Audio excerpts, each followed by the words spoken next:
for her interview. Hmm. Okay. Ooh, okay.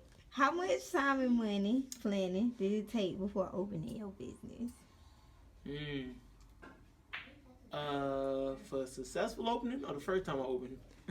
You want to talk about both of them? You can. Oh, first time was less prepared. Less prepared. How much money did it take? Each time probably took me less than people would expect, but the more you understand it, the more you can save. The more you understand how much you gotta actually spend. The first time you open a business, you're gonna think you gotta spend so much money on so many things. You have businesses reaching out to you. You're gonna have companies reaching out to you telling you need certain things that you don't need. So you're gonna have to watch out for that once you build like an LLC or anything like that. Once you officially make your business, um, they're notified just like you're notified. But the first time I opened, I probably went in total probably 30 something, 40 something grand. Yeah, first time. Last time I probably spent probably about 20. So about half. How That's a you big manage? difference. How do you manage the open? Well, you said you learned because so much. It was a lot more the first time than the second time. Okay. Yeah, it was a lot more the first time. A lot more. It was a lot of more saving, a lot more spending unnecessary money that I shouldn't have to spend. Uh, but you find out in the long run things that you had to spend on, things you didn't have to spend on, ways you could have saved without cutting corners. Main thing is I'd rather do it right. It's the main thing. You want to do it right. So if you're gonna spend money, as long as you're doing it right, you're gonna have to spend money. Hmm. But certain things you always want to do, if you can, before opening your own business, is build your credit. Have some money saved up. That credit is everything. Not bad credit, but having good credit in general. Build your credit. Okay. How do you currently use social media to promote your business and communicate with your customers? Oh, social media is a wonderful invention. How do I use it? Um, I use it as far as it lets me reach. As far as it lets me reach. So if I'm trying to build a clientele base in Alaska, I'm gonna go to everything Alaska I can on social media. I'm gonna follow everybody in Alaska that matters. I'm gonna reach out to everybody in Alaska that seems like they matter on social media. I need Alaska to know about me, so I'm gonna reach out to Alaska. Social media is one of the best marketing tools for extended reach. I say for close areas, I do social media. It's good to do social media, especially since the world moves on social media now. But at the same time, nothing wrong with doing the hand to hand, in person contact, flyers, events, all that type of thing. Because it's good that people can see you, that they know you're there. That you feel me? That they can reach you. They can get in contact with you if they need to. If they bump into you, stopping and speaking for a second sometimes, whether or not you want to, always helps. So why not? But if you're talking about worldwide or international, or the more you want to reach out, yeah, social media definitely helps on that tip. You can push as far as possible with that.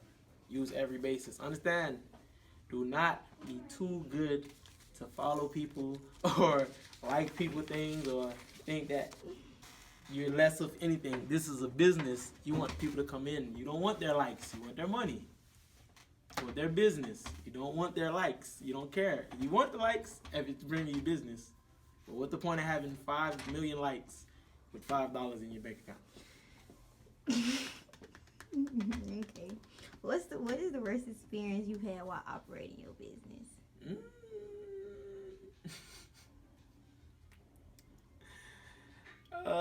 I spoke about this on my social media one time, but let's say it was a customer, and we had a situation with the customer's hygiene.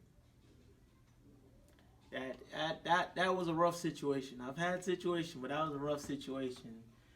I don't want to go too far into detail, but it was a thing of the person not properly cleaning themselves. I didn't know that people can smell that way. and I didn't know that females could smell that way. So, all in all, that was my worst experience. Let's leave it as that, I guess. Dad, we didn't even have to punch him no more. He died. Yeah, you. Okay. If it's someone's like their first time getting a tattoo, how do you go about like making sure that they're okay or like they not freaking out on you? My main thing is to let them know what's gonna happen. I don't try to talk people out of anything, or I don't try to talk people into anything. I don't try to tell them that it's gonna be pain free or that this is gonna be the easiest experience in their life. I let them know that they had a reason that they wanted to get this. That it's, as long as the reason outweighs the fear, you'll be fine. It's not a crying pain. It's not nothing to die about. But it's still something that you have to experience for yourself. I can only explain it so much in detail how it's gonna feel. I want you to be properly prepared for it at all times. So everything, it should be a thing of your mind state should be in the right place when you're getting it. You should know what you want to get, how you want to get it, and be dedicated that that's what you want. As soon as you make up your mind on that, there's nothing I can do. Whether I'm doing the tattoo or not, it's you that want to get the tattoo, so it's you that's gonna have to get the tattoo. What are the 5 most important skills or traits for a person going into this field? 5 most important traits and skills. Number 1 most important thing, to be a tattoo artist. To be a tattoo artist is not art. It's not the most important thing. A lot of people get twisted. Understand, as a tattoo artist, you're still a salesman. So salesmanship is the number 1 thing. With any type of business, every time on a business aspect, with any type of business, the number 1 thing is salesmanship. You should be able to sell yourself. You should be able to customer service, things like that. They take heed. It's 90% salesmanship, 10% product. Now, if you have a wonderful product, you have good salesmanship, you're good. Second thing is your craft. Be proud of what you do. Try to do it to your best ability. As long as you're putting forth maximum effort, you shouldn't be disappointed on what you're doing. If someone comes to you and they're coming to you for you, then that's because they know somewhat of what you do or something about you, or something brought them to you other than advertising, other than salesmanship, which means that it must have been your work. So give, even when you don't want to, give all you got. Give all you got, even if it's something that you don't like, even if it's something that you rather not. Give all you got. Third thing, matter of fact, the second thing should have been the third thing, but health. And I'm not talking about for you, but for your actual customers in general. Take the time to find out certain things, because in this business right here, you're dealing with a lot of things like the hospital deal with. So bloodborne pathogens, different types of bodily functions that can happen throughout the day. So just go about the proper classes and things that you need to learn about it, to know that you're dealing with something that could potentially hurt somebody bad if you go about it wrong. You don't want to take nobody's life with a tattoo, and it sounds crazy, but you can't. Fourthly, planning. With the business, learn the business. It's not only about the art, not only being an artist, because if you're talking about going into the business as an entrepreneur, then it's good to learn the business, to learn the ins and outs of the actual business itself. Because you can be the worst tattoo artist in the world and be the best businessman in the world. Most contractors don't do construction. They have employees. That don't make them not good at what they do, because they don't do the actual job. They learn the business. They learn the ins and outs. Same thing with tattooing. If you want to run a successful business, you need to learn the business. You need to learn what's your pros and cons. You need to learn when your peak seasons, when your slow times. You need to learn how to. You need to learn everything you need to learn about it that you can.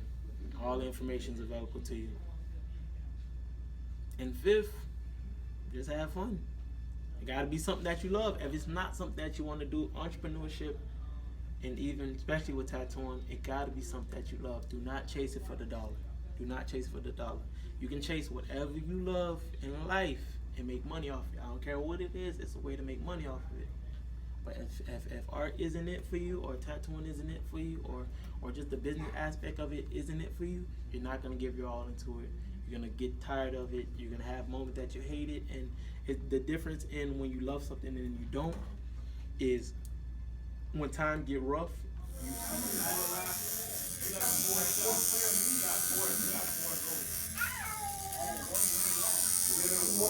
it.